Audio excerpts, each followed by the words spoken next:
Hello everyone, peace be upon you. Before we begin, don't forget to hit the like button and subscribe, and stay with me until the end of the story. Also, leave a comment telling me which city and country you're watching from. I'd love to see how far my story has reached. For those of you who have already subscribed, I sincerely wish you good health, ease in all your affairs, abundant blessings, and may all your hopes and dreams come true. Amen. Now, let's begin the story. Ramstein was awake before the sun. Forklifts beeped, rotors thumped in the distance, and coffee steamed from paper cups gripped by hands that never really warmed up. Lauren Hayes stood over a laminated map inside a prefab briefing room, watching colored grease pencil lines crawl across the Vardansk Valley like a bad idea that kept getting approved. She wore the same uniform as everyone else, but she wasn't one of them. Armor officer, on paper a liaison. In her head, still a tanker who measured ground in gradients and engine temps, not slides and bullet points. Blake Mercer, calm and clipped, ran the brief. 12 years in, voice steady, eyes reading the room. Route green is clear per intel. We move at first light, 3 Humvees forward, 2 supply trucks center, liaison element second vehicle. Primary objective, transit and link up. He didn't sell it hard. He didn't have to. SEALs don't need cheerleading. They need facts and timing. Mick Alvarez sat near the door, boot tapping once every few seconds, a metronome only he heard. Ethan Koval's checked med kits like a ritual, zippers, seals, tourniquets in the same order every time. Lauren waited for her turn and kept it professional. Recommend armor overwatch on the East Ridge. 1 tank on high ground as insurance. She knew how it would land, but she said it anyway. Mercer didn't look annoyed, just certain. Terrain's wrong for armor. We're in and out. Keep it simple. Simple. She nodded, even though the word put a taste in her mouth like old metal. She'd heard simple before. Cities that looked quiet until a street corner bit down. Valleys that felt empty until they weren't. They rolled at sunrise. Germany slid away in mirrors, green fading into gray as the winch line of vehicles pulled toward a border people argued about on maps. The road narrowed. Hills shouldered up, close and closer. Lauren sat behind the driver in the second Humvee, radio handset clipped high, habit more than regulation. She scanned ridgelines, not the obvious crests but the seams where stone broke into scrub, the places where a muzzle could hide if it wanted to. Comms check, Mercer said on the net. Voices snapped back, clean. For now. They hit the first switchback after an hour. The convoy slowed, tires grinding over gravel that had been crushed and recrushed by years of war. Lauren's fingers found the window edge, knuckles tight. No birds. No wind. No trash moving in the ditch. She'd learned to read silence, and this kind was the heavy kind, the kind that sits on your chest and waits. Mick's voice came from the lead truck, easy like always. Road skinny but good. Eyes left, I've got old fighting positions above the bend. Nothing fresh. He wanted it to be nothing. So did everyone. Koval's Humvee drifted a little right to avoid a jagged rock. Medical good. 1 litter staged. 2 if we have to stack. He said it like weather. Lauren keyed up, kept it neutral. Command, liaison. Re-upping the overwrite, request pause before the narrows. Short halt, glass the slopes. Negative, liaison, Mercer answered. Not harsh. Final. We're on timeline. Intel shows low presence. Continue. Intel. She exhaled through her nose, small and private. She wasn't here to fight the plan. She was here to ride it and keep people breathing if things turned bad. The valley opened a little, then pinched again, as if the land changed its mind mid-sentence. On the right, a rock face stepped up in broken ledges. On the left, scrub climbed into shadows. Lauren tracked a line of old tire ruts peeling off into nothing behind a burned-out chassis half buried in dirt. Camouflage nets hung in tatters on a thorn bush like a reminder or a dare. In the cab ahead, Mercer adjusted the map on his knee. A family photo was tucked under the clear plastic, just the corner, sun on a California field, a kid in a soccer jersey, a woman mid-laugh. Lauren looked away. Not her business. Still, she felt the old pinch behind her ribs, the one that came from carrying people in your head while you moved them through places that didn't care. Terrain funnel ahead, Lauren said. Recommend staggered spacing, 2-vehicle gap. Keep second truck clean. Copy, adjust spacing, Mercer answered. No argument there. Professionalism in motion, angles, distances, routine corrections. They slid deeper. The light shifted. Morning got thinner, like it was struggling to get between the ridges. Dust hung in slow sheets behind the convoy and settled on everything, gloves, goggles, steering wheels, thoughts. Lauren ran the valley like a checklist, sight lines, dead ground, likely firing points, escape routes that didn't exist. Her mind kept landing on the same problem, too narrow for options, too wide for control. She felt the engine vibration through the seat and listened to the rhythm. Machines talk if you let them. This one said steady. The radio said nothing at all for a full minute, which was its own kind of message. Hydrate, Koval's reminded, like a dad at a little league game. A couple chuckles on the net, tension blowing off in tiny bursts. Lauren scanned again. There, on a shelf 200 meters up, fresh stone dust on a ledge that should have been weathered smooth. Like something heavy had been dragged, recently. She raised the handset, stopped. No proof, just a feeling. She swallowed it, tasted dust. 2 more turns and we're through the tightest part, Mercer said. Then it's open ground. Open ground. She wanted to believe him. The driver feathered the brake into the next bend. The world compressed to the curve, the cliff, the guard of scrub. Lauren flexed her fingers once, then set her palm flat on the door, grounding herself the way she always did before something happened. The valley held its breath. The convoy rolled. Lauren's eyes locked on the ridgeline seam where shadow met stone, and for a second she thought she saw the faintest shimmer, heat where there shouldn't be any, a ripple like air over a barrel after too many rounds. She took in one more slow breath, felt the radio weight on her vest, heard the engine idle as they eased past the wreck half hidden by dust, and knew, without a word, that the quiet was about to end. It ended with a blast. The lead Humvee vanished in a column of fire, flipped hard into the rock like a toy kicked off a table. The shockwave slapped through the convoy. A second charge took the fourth vehicle. A third hit the rear truck and sealed the road behind them. Shouts hit the net at once, contact left, contact right, then the frequency dissolved into static. Jamming. Lauren felt it in her teeth. Mercer was out of his Humvee before it fully stopped, dragging the driver behind the axle line. Find cover. Eyes on the ridges. Tracers stitched the road in neat, ugly lines. The slopes lit with muzzle flashes from 3 elevations. Not locals taking a shot and running. This was layered, rehearsed. L-shaped and clean. Mick was already pushing fire uphill, short bursts, moving his men from engine block to boulder. I've got shooters nested high left and a PKM walking us. Koval slid on his knees to a down seal, tourniquet on, one hand raised for suppressive fire he didn't even look at. The rhythm was professional and bad at the same time, good habits trapped in a bad place. Lauren ducked behind the second truck, glass raining from the blown window, heart rate steadying into the work. She tried the radio again. The hiss didn't change. Someone was sitting on their net hard.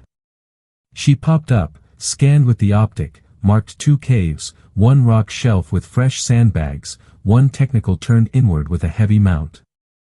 Whoever set this wanted them pinned, low on ammo, then finished. A speaker cracked to life, too clean to be improvised, voice amplified and cold. American soldiers. You are surrounded. Drop your weapons and raise your hands. It came from everywhere, bounced off stone, impossible to localize. The voice kept talking, slower now, careful. Commander Blake Mercer, service number ending in 72. Your wife teaches at Coronado Elementary.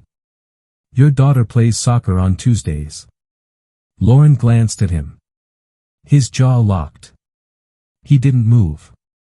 Miguel Alvarez, the voice went on, your mother waters her garden at 7 a.m. on Alvarez Street, El Paso. Mick's rifle wavered half an inch, then steadied through force of will. The slope answered with another disciplined sweep of fire. 60 seconds, the voice said. Decide. A round pinged off the block near Lauren's cheek. She dropped, breathed once, and checked the road. No room forward. No room back. No air on call. No guns heavy enough to change the angle, unless. Her eyes cut past the shredded supply truck to the shape under a half-burned net. Angled armor. Low turret line. Leopard 2, tucked in as if the earth had tried to cover it and failed. Mercer took a breath that looked like it hurt. He raised his voice so his men could hear it over the fire and the hiss. Weapons down, he said, quiet first, then louder with command wait. That's an order. Weapons down. One by one, rifles touched dirt. Hands rose. Pride bled out onto the gravel and kept going. The speaker crackled with satisfaction. Good. On your knees. Lauren didn't move toward the center. She slid along the shredded truck instead, staying low, using the dead weight as a shield. Smoke curled off twisted metal. She saw the tank better now. Camouflage net torn open. Crew hatch gaping. Blackened scuffs around the rim and dark drops on the seat that hadn't dried. The machine itself looked intact. Battery panel reachable. Fuel smell faint but present. If it had juice, it had a voice. Another burst chewed the road. Koval's flinched but didn't stop working. Mick's eyes tracked her and then past her. He saw it too. He didn't nod. He didn't need to. Lauren reached the glacis, set her boots on the fittings she'd used 100 times in another life, and climbed. 30 seconds, the voice said. We will demonstrate. Lauren dropped into the open hatch, hands finding switches by memory. Battery. Fuel. Master. The panel lights flickered once, then came up steady. She closed the hatch to a fist width and listened. Outside, rock chipped and men breathed through their teeth. Inside, the machine hummed like a held breath. She keyed the intercom out of habit, heard nothing, and smiled without humor. No crew. No loader. No driver. No commander but her. It would be slower. It wouldn't be pretty. It would still be a tank.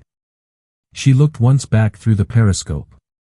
Mercer and his men on their knees, hands high, faces drawn tight by choices no one trains you for. The speaker took a softer tone, almost kind. You are professionals. Do not make us hurt the people you love for your pride. Lauren's finger found the start. She pressed and held. The first crank dragged like winter. The second caught.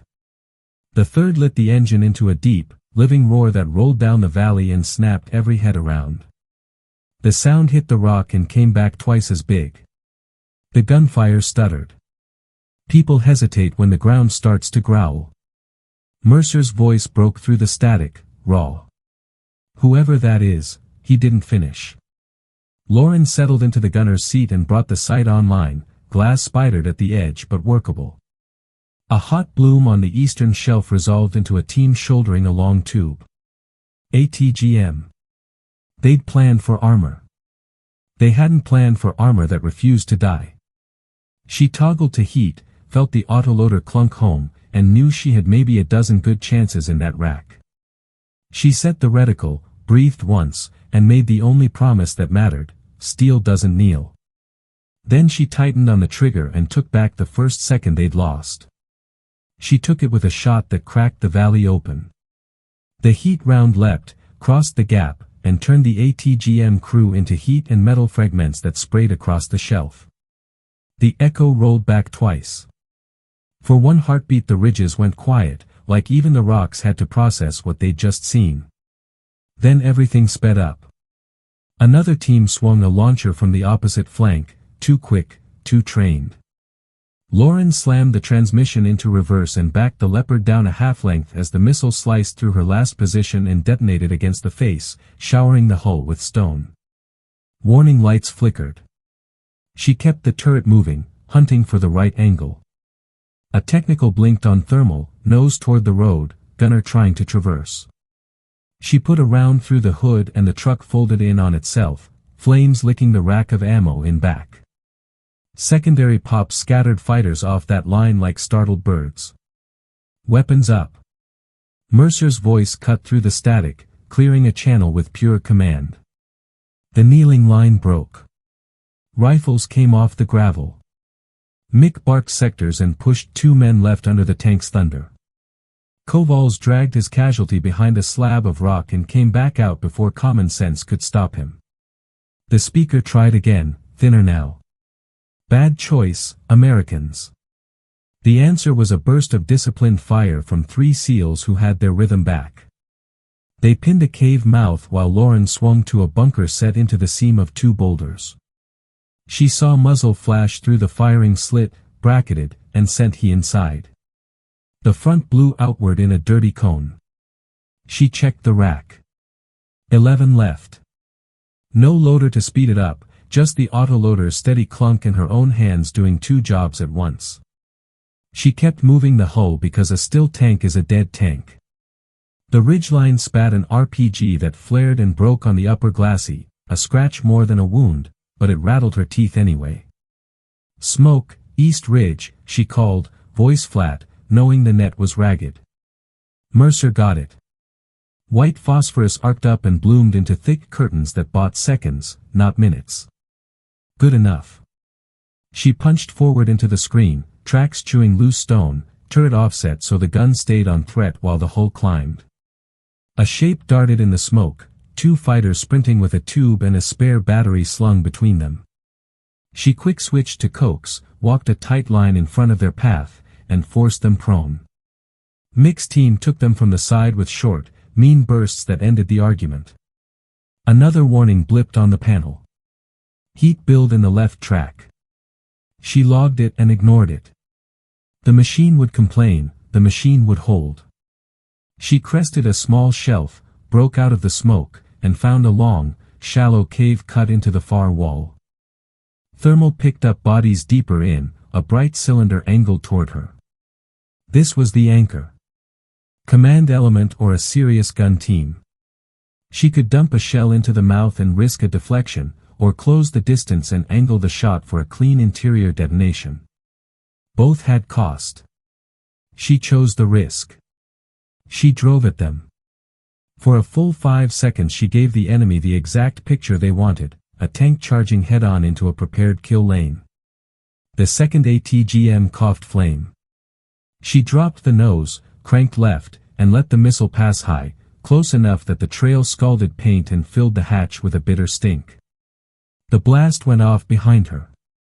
She felt it more than heard it. She didn't slow. The next round slid home. She set the reticle a hair inside the cave lip and sent it. The impact punched deep, then blossomed.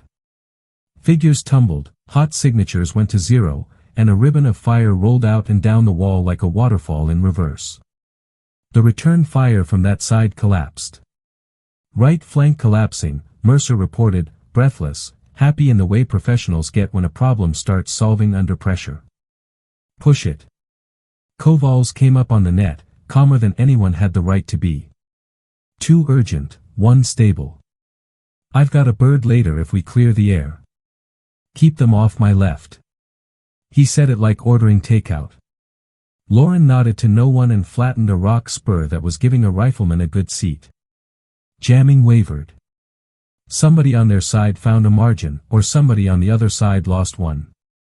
Lauren, Mercer said, first name like an anchor being thrown, whatever you're doing, keep doing it. She didn't answer. She didn't have the breath. She let the gun talk. 9 left. She forced herself to scan instead of fixate. A ladder of cover points. A shadow that didn't match its rock. A glint that wasn't natural. She hit the glint and a spotter toppled, antenna rig falling with him. The speaker came back, clipped now, the accent sharper. Viktor Dravik, had to be. Shut her down, he told his men, not the Americans, and the volume of fire shifted, less on the road, more on her. Smart. Kill the lever, the fulcrum loses its pry. They bracketed her with RPGs, one high, one low, and tried to herd her into a dead corner. She baited the second shot, paused half a beat longer than comfort allowed, gave them a picture that looked like a stall, then snapped forward at the trigger twitch and watched the rocket slam into stone. She returned the favor with a shell that erased the position. Mick's laugh hit the net once, quick and feral. That's it, that's it. Push. Lauren felt the sweat run under the collar and didn't wipe it. She eased the turret up to the high shelf again, searching for a signature that smelled like leadership. There, a pair of heat sources, 2 still to be shooters, a third pacing, pointing. She adjusted elevation, counted wind out of habit, and waited an extra half-second for the sway in her own suspension to settle. 8 left. Make it count. She fired. The pacing heat blurred, then vanished. The other 2 scattered and didn't get far. The ridge took the round like a punch to the throat and coughed dust for yards. Return fire dwindled into angry snaps instead of planned cycles. The ambush was still a fight, but the plan that started it was broken. Lauren felt the shift in her bones before she heard it on the radio. Mercer, left clear. Right bending. Center pinned. We own the road. She let the words pass through her and kept working. 7 left. The engine temp ticked high and stabilized. The machine was telling her it could give more if she didn't ask stupid. She nodded again to empty air and rolled the Leopard 3 meters to keep from being a map coordinate. Below, the seals moved like they'd been wound too tight and finally released. Clean, fast, merciless. Above, the ridges bled bad decisions.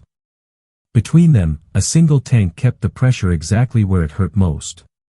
Lauren lined up the next shot, felt the autoloader thunk, and told herself the same thing she told every machine she ever trusted: I've got you, you've got me. Then she went to work on the next problem. Came fast and mean. An RPG snapped from a blind crack low left and kissed the skirt, a slap more than a bite, but it set the timing for the real hit. The second ATGM launched from high right, smoke ribboning a straight, arrogant line toward her heat. Lauren felt the hair-thin delay between lock and flight, yanked the hull off angle, and still took the missile on the side armor with a detonation that hollowed her chest. The world went white at the edges. Alarms screamed. The panel lit with a red she didn't want to see. She tasted blood, copper, and grit, and heard the engine cough, stumble, catch. German steel held. She kept the gun moving because the only answer to getting hit is to hit harder. Status. Mercer shouted, voice too tight to be anything but fear disciplined into a word. Green enough, Lauren said, lying only to make it fit. Pushing. She forced the Leopard forward to steal angle and surprise back. The ridgeline crowding the road had turned into a mosaic of bad options. She picked the least bad, up into a saddle that gave her a sliver on the high shelf where command would live, and drove straight into it. Tracks bit, slid, bit again. The turret slewed to a cave slid 160 meters out where a spotter had been a minute ago. Nothing now but heat ghosts and gun smoke. She dumped around through the seam anyway and watched the backblast blow trash out of the entrance. Something in there stopped moving. Road is ours, Mercer called. You could hear men standing taller in his voice. Mick, left hook. Pin their runners. Ethan, keep your heads low and your hands busy. Copy, Mick said, and the left slope lit with short, ugly work, bursts, shifts, bursts again. Wrestling the flank down, inch by inch. The speaker didn't try to bargain now. Dravik's tone lost its theater. Kill the tank, he snapped in Russian-accented English, overconfident stripped bare. Fire shifted to her like a spotlight. Bullets pecked at optics. RPGs arced, impatient and off. Someone with a heavy tried walking tracers across her face, they pinged the mantlet and died. The temp needle climbed another hair. Lauren eased the throttle to keep from cooking the left track completely, then pushed it again because this wasn't a day for careful. She could feel the autoloader working itself into a rhythm with her breathing. 7 left, then 6. She made each count. A bunker that had pinned the center went quiet. A rock shelf that had hosted a machine gun lost its host. The ambush turned from a plan into pockets. She needed the head. Cut that and the rest would fall on its own. The head would sit where it commanded everything, the cave with elevation, the view, the fallback routes. Her sight crawled the far wall and found it, a dark mouth at the crown of a broken ridge, a little too clean around the edges, the thermal showing busy hands and a cooler rectangle that could be a radio crate or a launcher case. 3 figures, one gesturing like a metronome, 2 on glass. She felt the moment flatten. This was the hinge. She angled the hull to give herself a better recoil line and brought the reticle a fraction inside the lip. Wind cooked down valley. She counted it because counting calms people. 5 left. The suspension had a slow sway from the last correction. She waited for it to settle even though every nerve she owned screamed to shoot now. She exhaled, pressed, and sent the round. It hit like a decision. The cave mouth flashed, then belched a rolling bloom that ate its own smoke and came back out brighter. The ridge coughed dust, then chunks. For half a breath she thought it would hold. It didn't.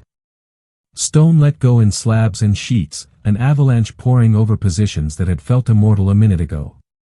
The sound was a new kind of thunder, deeper than the gun, older than anything human.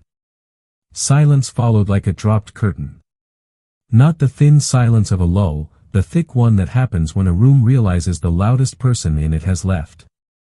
Center collapsed, Mercer said into that quiet, awe sanded down to something steady and grateful. All stations, push. Clear by pairs.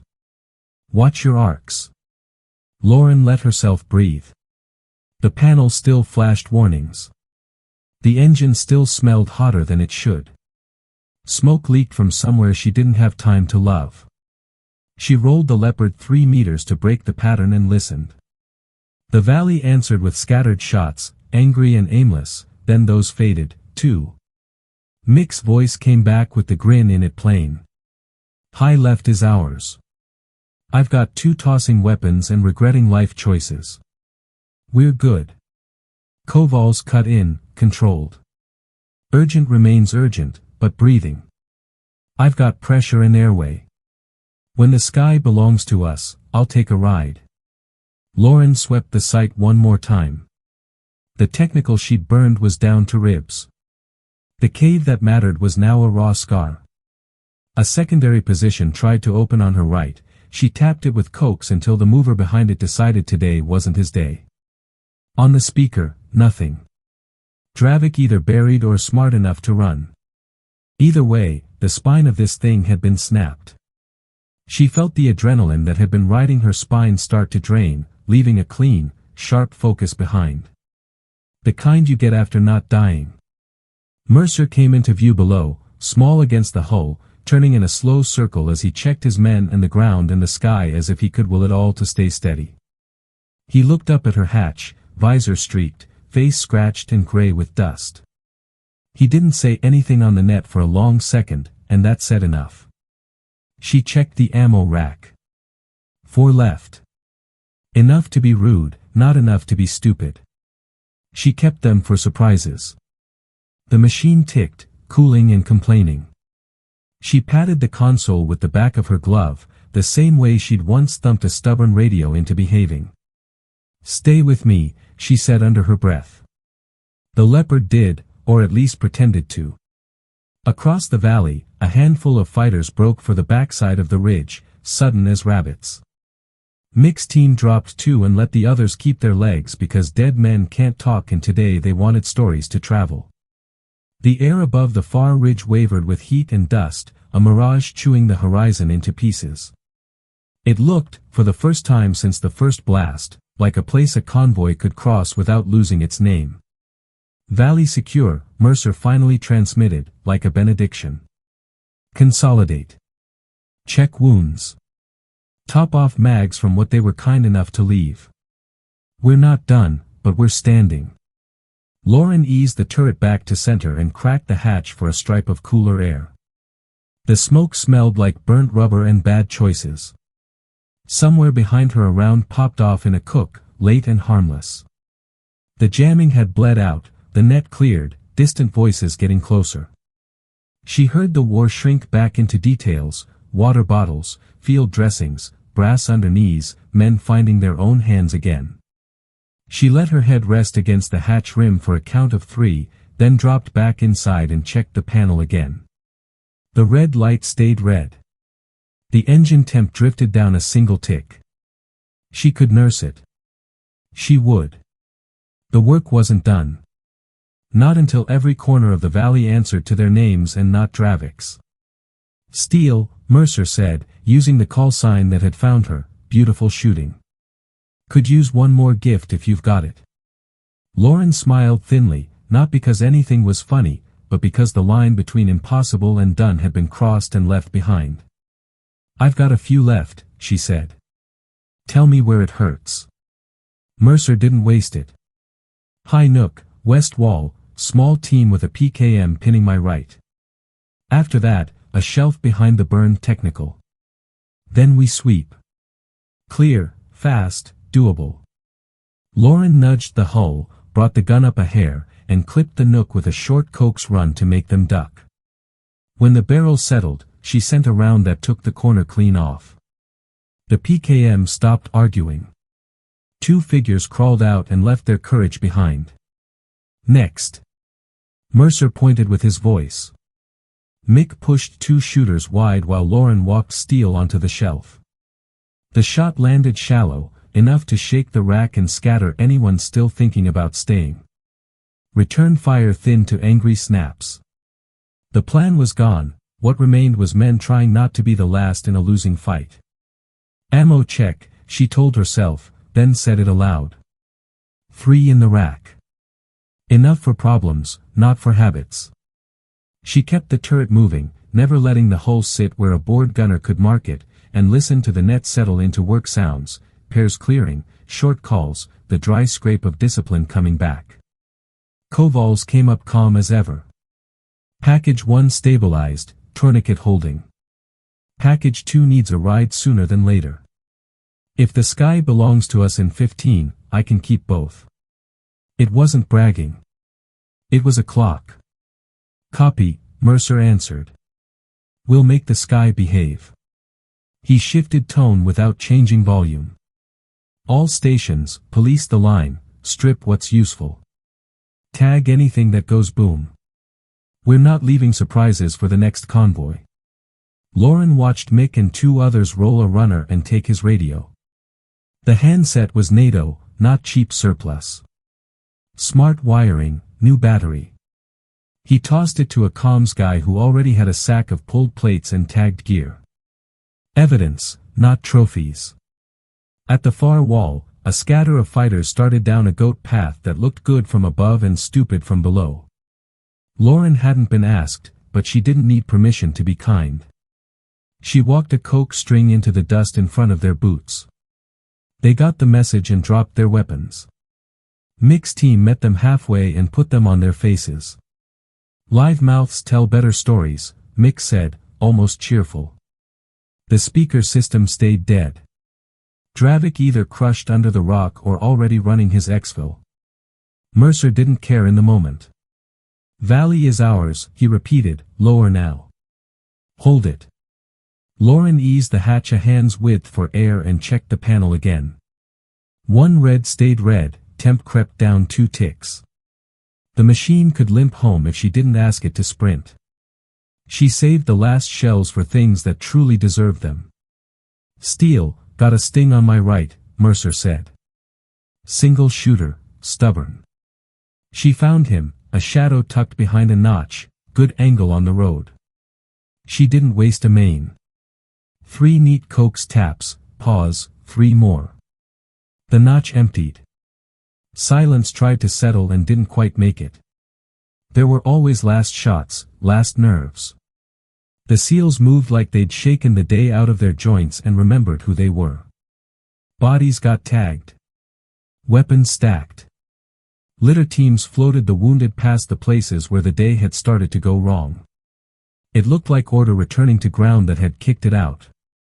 Koval stepped into view, hand up, palm bloody but steady. Birds in 20 if the corridor holds. He checked his watch and his patient at the same time. I'll take 10. Make it happen, Mercer said. We'll hold your lane. Lauren used her second-to-last round on a rock seam that concealed a box length of wire and a mortar tube no one had seen until the sun shifted. The blast threw up dust and a black tumbler that clanged 3 times and went still. Last in the rack, she told Mercer. He didn't tell her to save it. He didn't have to. They took 5 minutes that felt like 2 to breathe and be humans. Water. Salt tabs. A joke from Mick that wasn't funny and still landed. Lauren stayed in the seat, glove on the console, listening to the tanks tick like a heartbeat you can hear through a wall. You and me, she said. The machine answered with a low, even hum. Mercer climbed up the glacis and stopped below the hatch. Dust made him older, the set of his shoulders made him taller. He didn't salute. He just looked at her for a beat that covered the ground between kneeling and standing. You turned a bad day into a winnable one, he said. No big words. The net carried it to anyone who needed to hear. Mick joined him, hand in his pocket. He pulled out a worn trident patch and pressed it flat against the scorched armor under the sight housing. The glue didn't matter. The intent did. That's yours now, he said. Don't let anyone talk you out of it. Lauren didn't trust her voice, so she nodded once. It was enough. Comms brought a new voice, air. 2 Black Hawks inbound, 2 minutes out, hot LZ acknowledged. Pop smoke for Wind and Mark. Mercer pointed, a seal tossed green and purple. The air thickened with rotor promise. Steel, last favor, Mercer said. One more kiss on that upper path if anything moves when they hear the blades. She held the final round and waited. The first rotor thump reached the rock, and like mice in a kitchen light, 3 figures broke and ran across the path, hope loud in their steps. She exhaled and sent it. The round hit the trail astride in front of them. No one ran after that. The bird slid in low, dust devils curling around skids. Koval's moved like he was on rails, first litter up, second right behind. Crew chiefs hauled and pointed and swore in the friendly way. Mercer kept count, head on a swivel without looking twitchy. Mick waved off a pilot who wanted a prettier landing and got what he needed instead. In the middle of the noise, Lauren opened the hatch the rest of the way and let the rotor wash blow the smoke off her face. She looked past the ridge that had tried to kill them and saw the track line out. It was ugly and possible, worse than a map, better than a memorial. The last litter cleared. The skids rocked and lifted. The valley felt bigger, lighter. Not safe. The word doesn't belong in a place like this. But theirs. Mercer tapped the hull. Convoy forms on you, he said. You lead us out. Slow and careful. He glanced at the trident on the armor and half smiled. Seems right. Lauren settled back into the seat, palm flat again. Gauges glowed, worn and honest. The engine answered when she asked, rough but present. She checked left, checked right, and put the nose toward the way home. And when the rotors finally faded and the echo of them slid off the rock, they were ready to move, except Lauren, who still had steel to guide home, so she took point and eased the Leopard forward, slow enough to hear trouble, fast enough to deny it a clean shot. The convoy formed behind her, engines low, doors latched, men quiet in the way people get when the day has already asked for too much. The valley that had felt like a trap now felt like a checklist. She ticked items off with the gun facing center, past the burned technical, step around the cratered switchback, pause under the ledge that had looked harmless until it wasn't. Nothing moved but dust. Hold your spacing, Mercer reminded, voice back to measured.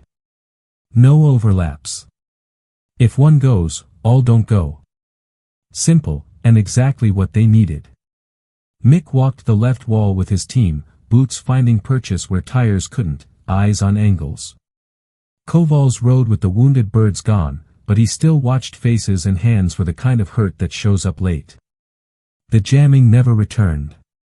A few shots cracked from somewhere far up the ridge, nerves or pride, but none of them were serious, and none of them stayed. Dravik had either been buried by his own rock or accepted that today didn't belong to him. Lauren didn't look for him. She looked for wires, fresh dirt, mirrors in the brush. The tank's weight flattened potential problems before they could become real ones. They reached the narrows where the morning had turned, and she halted for the first time by choice. 2 minutes to glass it, she said. Mercer didn't argue. Binoculars came out. Mick pointed once, twice, dead positions, nothing new. They moved again. The road widened, the light felt less like a ceiling and more like a sky. Someone in the back exhaled loud enough to make 3 others grin. It was small and human and earned. Ramstein answered on the net before the border marker appeared, controllers online, air on call, logistics already asking about damage codes and maintenance labor hours like order was a blanket they could pull back over today. Mercer gave them what mattered, personnel count, wounded status, route clear. He didn't mention the trident stuck to a German tank or the moment when rifles touched dirt. Some things live better in the space between people than on reports. They rolled through the gate with dust still sifting off helmets. Ground crews ran to the tank first, curious, excited, a little reverent. The chief looked at the cracked optics and blistered paint and said, "You drove that home?" Lauren nodded. He whistled low. "We'll make her pretty again." She shook her head. "Don't. Leave the day on it for a while." He understood. Debrief came in 2 waves, the fast one with times and grids and counts, then the slower one where a colonel asked questions he already knew the answers to, trying to hear the one thing numbers never say, why good decisions looked like bad ones until they saved people. Mercer took most of it. When they asked Lauren why she broke and roll and climbed into a foreign tank alone, she said, there wasn't a better option. It landed because it was true. After action notes spread quick, jamming source likely a portable repeater in that high cave, now rock. ATGM models matched Russian kits moving through gray markets. The technical had NATO tires and a local plate. Dravik's signature flickered and vanished on the intel screens, like he'd always been a rumor. He'd show up again somewhere. Men like that did until they didn't. In the motor pool, under hard white lights, Mick brought coffee that tasted like burnt hope and leaned against the Leopard like it was a bar. You know they'll write this up as combined arms success and forget the part where you shot the throat out of an ambush. Lauren shrugged. Doesn't matter who gets the paragraph. We got the people. He grinned. Spoken like someone who doesn't read comments. I do. They're gonna be loud. Mercer arrived with the clean look of a man who'd rinsed dust off but not the day. He stood by the hull a second, then reached up and straightened the crooked trident with 2 fingers. I owe you a thank you and probably a fight with admin. He met her eyes. You don't wear our uniform. Fine. But you carried us anyway. That counts here. She didn't have a speech. We were in the same place, she said. That's enough. Night fell, fast and complete, the way it does on bases that don't waste light. Somewhere beyond the wire, Hills remembered thunder. In the barracks, a phone lit up with a photo from Coronado, Mercer's kid holding a soccer ball, hair a mess, grin too big. He looked at it for a long beat and put the phone away without saying anything. In El Paso, a porch light clicked on at 7 sharp and sprinkled a small garden. Mick didn't call. He would, tomorrow. Lauren found a quiet bench by the chain link and listened to the motor pool wind down. The tank ticked as it cooled, a big animal finally sitting after a long pull. She laid her palm flat on the skirt where the paint had bubbled. "You did good," she said. Machines don't care, but sometimes they deserve to hear it. A young private walked by, slowed, and blurted, "Ma'am, were you scared?" She could have lied. She didn't. "Yes," she said. "But scared and done is still done." The kid nodded like she'd been handed a tool he didn't know he needed. Morning brought paperwork, of course. Leaks of praise in private, silence in public. A medal recommendation folded under a caution about inter-service boundaries. A request for Lauren to brief armored tactics to people who decided armor didn't belong where she just proved it did. She marked the calendar and kept her face neutral. Work is work. Before the convoy spun back out to do something else somewhere else, Mercer caught her at the tank. "Last thing," he said. "You called it right when the net was wrong. Next time I'll listen the first time." He wasn't apologizing to keep peace. He was updating his code. She nodded once. "Next time I'll push harder." They shook hands like equals and not like services. The day turned, small jobs stacking into a routine that felt almost normal. The valley would scab over. Someone would drive past the scar and not know why the air felt heavier there. Most days are like that, quiet until they aren't. What stays is simple. A team that lowered rifles and then picked them up. A commander who took a hit to pride and kept his men. A medic who turned minutes into hours for strangers. A senior who laughed at the worst part and kept the left side honest. And a woman who saw a dead tank and heard a different answer. Steel doesn't surrender. And neither do the people who know how to use it.